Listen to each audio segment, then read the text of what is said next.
Yeah, we'll come on to the decision shortly, but I'm not sure you can blame the referee for Leicester losing that game. No, I thought there were more from them. I thought they went out and they were expecting to be beaten, I thought, and their performance sort of summed that up. Not a lot of pressure on the ball, got men behind the ball, and when you do that, you think you're going to make it really difficult for the opposition. And I didn't think Chelsea had to get out of second gear. I agree with Maresca that they deserved to win the game, but they didn't have to play that well, you know. And when they had to move the ball at pace, I think Chelsea did that, and Leicester weren't able to cope with them. Other than a 5 or 10 minute spell in the second half, in the first half, I thought Leicester didn't offer much at all. Look at Vardy there and the three forwards. He's pointing. There's no point in those three pressing if the midfield are going to sit further back and watch them press, because otherwise good players will get the ball and turn and put you under pressure, and that's what they did. And when Leicester did get the ball back, they did that a lot of the time, and then Vardy's not able to do anything. 3 or 4v1, and then what happens there is the ball goes up and it comes straight back at you. And for large parts of the game, that's exactly what happened. Second half again, I thought was very similar. I know Justin's down injured, but they still get men behind the ball, and I don't see where the press is. Look, there's no energy.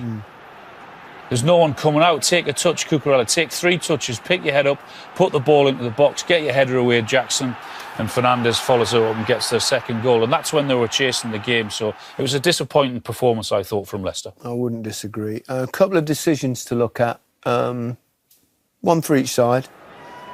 Yeah, this one's a little bit naughty from Ndidi.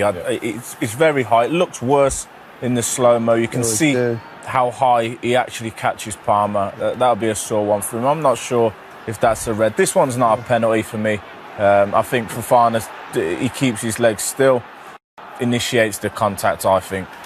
So I know what Steve Cooper's saying, but he's got to concentrate on his team's performance a little bit more than those kind of decisions for me. Yeah. I don't see where that's not what the game didn't change on that at all. You thought it was a red, actually? I thought Ndidi's was a red, a certain red card. I thought he's gone to hurt him there. I thought it was amber. Yeah. There's no doubt about that in terms of Chelsea's territory and the dominance with the ball, but we actually give away a really poor goal. And if it wasn't the case, there's a decent chance, although Chelsea were dominated, that the game should be 0-0. Manta's obviously made one good save, but we actually have had 2 good chances ourselves in the first half. A good performance. Overall, I think we deserve to win the game. It's also a good game to learn many things that I think for the first half an hour we were in complete control of the game. And then we start to make some mistake and we lost a little bit of control. And then second half, again, we were there. We create chances, we score, and overall, as I said, we deserve to win the game. There you go. Happy return then for Maresca over his former team, Leicester City. And it was Nicholas Jackson that started it all off. Andy Townsend said that he is a man high on confidence right now. He has scored 7 Premier League goals, 5 away from home. Developing all the time, Nicholas. Had big question marks over him when he first came, but you have to allow people to develop to this league. It's so competitive and so strong. And for me, he's got an all-round game. I really like the boy. Fantastic touch there and outside of his foot finish. But this drag here, it's like a hand dragging this ball away. You watch where he does it, a little claw. There, he drags it away and then outside of his right foot. Brilliant finish.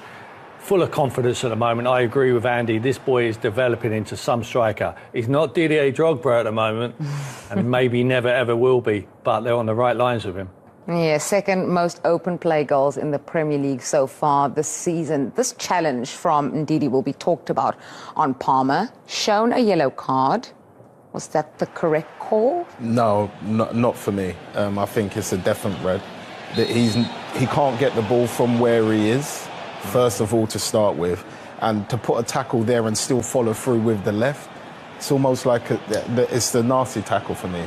He knows exactly what he's doing there. This tackle is when they need some help up there, because the only thing in his mind there, indeed, is to hurt the player, Cole Palmer. That's all he's got in his mind. He cannot win that ball. He just wants to rake him down the Achilles. It's a horrible tackle, and he should have seen red. Okay, let's look at some of the other decisions that happened on field, including this one, Fofana on MOTD, where I think Leicester felt that they should have had a penalty. How did you feel, Sean? Well, being a winger that I used to be, for me, I would definitely say it's a penalty. I think Fofana does well enough to make it not look like he's left his leg there, but his leg's there. It's impossible for the winger to get around that, and there is contact. Okay, the attacker initiates it, but yeah, for me it's a penalty. Tim? Was this one that was given a penalty, correct call? No, this one. If you see when they freeze this, but he trips himself up. He's clearly onside. The VAR checked it. They ruled it out initially. Takes a decent touch, but I think he trips himself up. If you watch him here, there he just trips. He clips his own foot on the back of his Achilles. So tripped himself up, and Jordan O tucks it away, but it was too little, too late, unfortunately, for Leicester. Yeah, that was Lavia on Deco over Reed. Chelsea getting back to winning ways. Critical win for them. Big one for Maresca as well, going back to his former team. They seem to be on the right path, Chelsea. They were on an amazing pass. I think they got it perfect at the minute. Everybody's talking about your Liverpools, your Arsenals and your Man Cities, and they're going about that business quietly. And they're picking up points and good results, and they'll be challenging a lot of the teams. Moving on now to Aston Villa, who... I think we deserve to win the game. It's also a good game to learn many things that I think for the first half an hour we were in complete control of the game. And then we start to make some mistake and we lost a little bit of control. And then second half, again, we were there. We create chances, we score, and overall, as I said, we deserve to win the game. 7 goals for you this season. That's not bad at this stage. Have you got any targets?